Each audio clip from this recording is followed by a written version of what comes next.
د شینوارو په مالت کې یو ملا و، هم مشهور په نصیحت هم په تقوا و.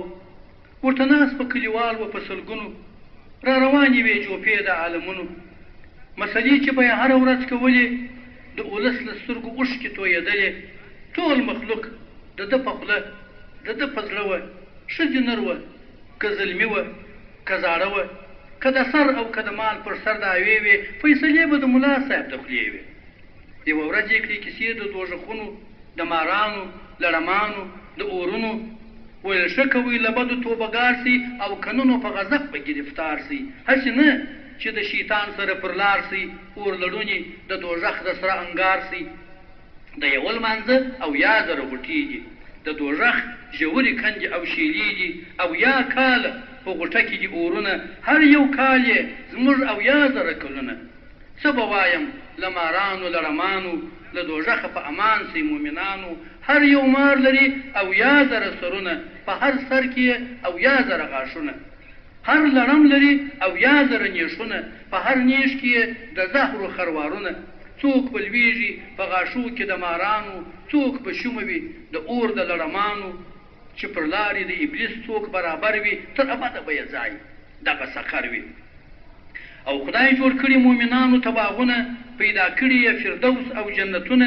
پکښې سرو کال تازه خوږې میوې دي، جګې ونې وي تل شنې یخې سایې دي.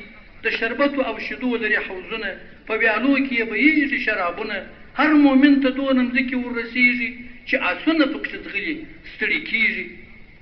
د یاقوتو زمرودو یې قصرونه، د طلا پکښې زړېږي کنجلونه.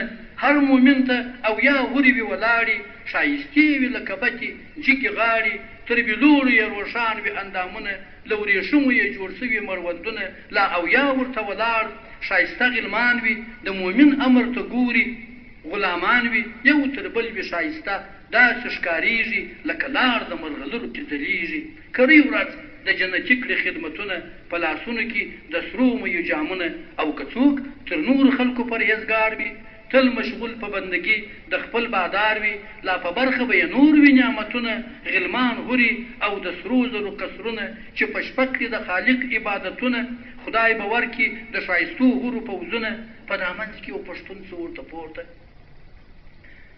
په دا منځ کې یو پښتون څه ورته پورته. خدای اخلاصه که په سوال د ملا لور ته، ویل جار سمه د خدای تر نعمتونو.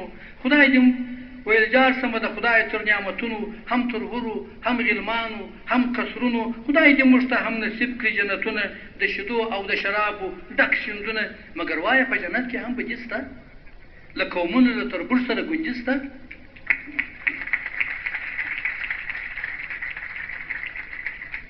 یو د بل په دښمني کې وژل کېږي، په بدي کې چاته ښځې ورسېږي. ملا وویل سړیه ته غافل یې، ته روان پر کږو لارو د باطل یې. چې هر چاته خپله برخه ورسېږي، د ګوندیو ضرورت نه لیدل کېږي. چې نه مرګ نه ناروغي نه غریبي وي، لا به څوک وي چې په خیال کې یې بدي وي. پښتانه ویل زما نه دي جنتونه، پښتانه ویل زما نه دي جنتونه، بې غیرتو ته کوه نصیحتونه.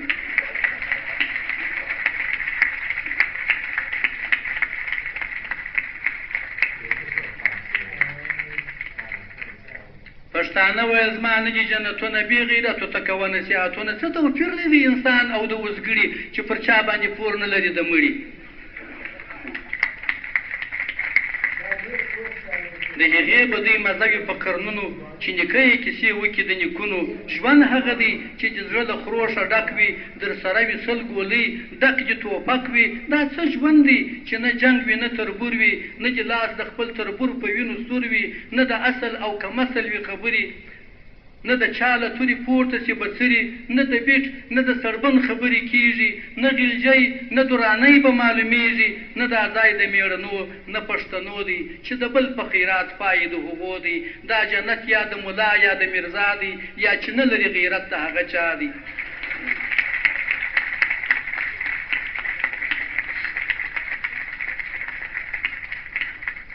دا جنت یا د ملا یا د مرزا دی یا چې نه لري غیرت د هغه چا دی پښتانه خدای پیدا کړي په بدي کې ورور له ورور سره اوسېږي په ګوندي کې څوک اصیل څوک پیدا سوي کم اصلان دي وایه څنګه په جنت کې په یو شان دي چې د ورور او تربور وینې نه تویېږي پښتانه په دې جنت کې نه ځایېږي